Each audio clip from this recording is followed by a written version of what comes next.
আসসালামু আলাইকুম। হ্যালো সবাইকে। কেমন আছেন আপনারা সবাই? আশা করছি সবাই অনেক বেশি ভালো আছেন। আলহামদুলিল্লাহ আমিও অনেক ভালো আছি। আমার নতুন আরেকটি ভিডিওতে সবাইকে ওয়েলকাম করছি। আজকের ভিডিওতে আমি আপনাদের সাথে শেয়ার করব খুবই মজাদার বাচ্চাদের স্কুলের টিফিন দেওয়ার জন্য খুবই দারুণ একটি টিফিন আইডিয়া। এই রেসিপিটি করার জন্য আপনাদের মাত্র 3টি উপকরণের দরকার হবে। 1 নাম্বার হচ্ছে পাউরুটি, 2 নাম্বার হচ্ছে দুধ, লিকুইড মিল্ক আর 3 নাম্বার হচ্ছে ঘি। মাত্র এই 3টি উপকরণ দিয়েই আপনারা চাইলে খুবই মজাদার এই টিফিনটি বানিয়ে দিতে পারবেন আপনাদের বাচ্চাদের জন্য।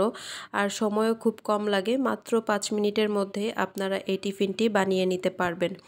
প্রথমেই আমি 4টা করে পাউরুটি একটা সেট করে নিলাম। আমি 2টা বানাবো, তো 4টা করে নিয়েছি 8টা। তারপরে যেই প্যানে বানাবো সেই প্যানে আমি প্রথমে 2 চামচ ঘি দিয়ে দিলাম। ঘিটা মেল্ট হয়ে যাওয়ার পরে আমি আমার যে পাউরুটিগুলো সেট করে রেখেছিলাম সেই পাউরুটিগুলো দিয়ে দিলাম।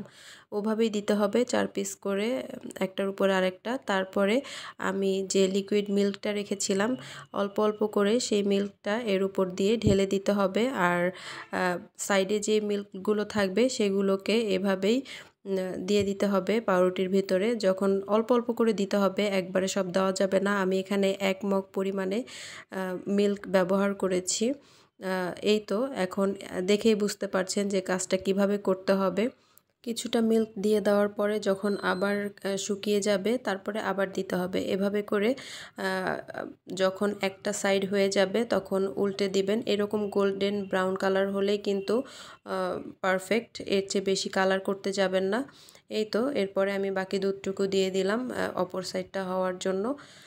এভাবেই করে আপনারা 2 সাইডটা একইভাবে করে নেবেন। এই ধরনের নিত্য নতুন ইউনিক অ্যান্ড ইজি রেসিপি পেতে আমার চ্যানেলটিকে সাবস্ক্রাইব করতে ভুলবেন না। যারা কাজটি অলরেডি করে ফেলেছেন তাদেরকে অসংখ্য ধন্যবাদ। আমার আজকের ভিডিওটি যদি আপনাদের একটু ভালো লেগে থাকে তাহলে আমার ভিডিওতে একটি লাইক, কমেন্ট এবং শেয়ার করতে ভুলবেন না। আপনাদের একটি লাইক, কমেন্ট এবং শেয়ার আমাকে নতুন নতুন আরও অনেক ভিডিও করার উৎসাহ যোগায়। আমি 2টা পাশই একদম সেমভাবে গোল্ডেন ব্রাউন করে ভেজে নিয়েছি এবং তুলে নিয়েছি। এরপরে আরও একটু কাজ বাকি আছে। এটা অপশনাল, আপনারা চাইলে করতেও পারেন অথবা স্কিপ করতে পারেন। আমি এখন ডেকোরেশনের জন্য দিয়ে দিচ্ছি কনডেন্স মিল্ক। এটা কিন্তু কনডেন্স মিল্ক দিলে খেতে আরও বেশি মজা হয়। আমার মেয়ে কিন্তু এভাবে খেতে খুবই পছন্দ করে। তো আপনাদের বাচ্চারা যদি কনডেন্স মিল্ক খেতে পছন্দ করে বা এভাবে যদি বানালে পছন্দ করে তাহলে আপনারা বানাবেন। আর যদি আপনাদের বাসায় অ্যাভেলেবেল না থাকে তাহলে স্কিপ করতে পারেন। আপনারা অবশ্যই একবার বাসায় এটা ট্রাই করে দেখবেন। এটা কিন্তু খেতে খুবই মজাদার হয়, মুখে দিতেই মিলিয়ে যাবে। অনেক সফট আর খুবই মজাদার। আমি এখন কেটে নিচ্ছি। আপনারা দেখেই বুঝতে পারছেন যে কতটা সফট হয়েছে, কত সহজে কেটে নেওয়া যাচ্ছে। আমার আজকের এই টিফিন আইডিয়াটি আপনাদের কেমন লাগলো আমাকে কমেন্ট করে জানাতে ভুলবেন না। আপনারা যদি আরও নতুন নতুন টিফিন আইডিয়া চান তাহলে আমাকে কমেন্ট করে জানাতে পারেন, আমি আপনাদের সঙ্গে শেয়ার করব। Thanks for watching.